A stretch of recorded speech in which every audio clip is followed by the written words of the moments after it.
मतलब तैयारी के दौरान आपको क्या वो 3 मेजर गलतियां लगती हैं जो आपने की और आप अगर नहीं करते तो ज़्यादा बेहतर होता? सर, सबसे पहले तो मैं इंग्लिश के बारे में बोलना चाहूँगी। मैंने ज़्यादा मॉक टेस्ट इंग्लिश के नहीं दिए।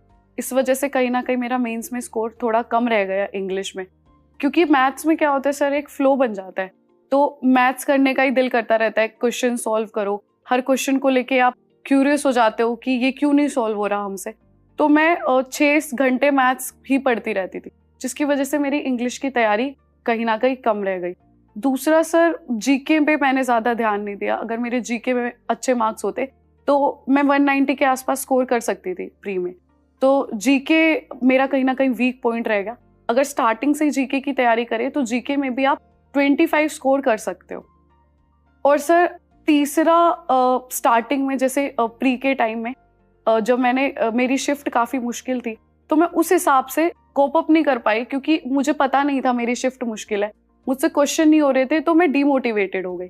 हालाँकि बाद में मैंने लास्ट के 5 टू 10 मिनट्स उस चीज़ को कवर करने की कोशिश की।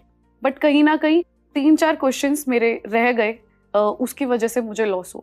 तो ये 3 गलतियाँ। ये एक अच्छा पॉइंट है कि आपको नहीं पता कि आपकी शिफ्ट आसान है या कठिन है, तो कई बार एक सेल्फ डाउट होता है कि शायद शिफ्ट आसान है, हमसे ही नहीं हो रहा है। बट आई थिंक ये एटीट्यूड आप अपने आप को बेनिफिट ऑफ डाउट दो। अगर आपसे सवाल नहीं निकल रहे हैं तो आप ये देखो कि यही पेपर सबको मिला है, तो अगर हमें मुश्किल हो रही है तो सबको हो रही होगी। ये यस सर। एटीट्यूड इंपॉर्टेंट है।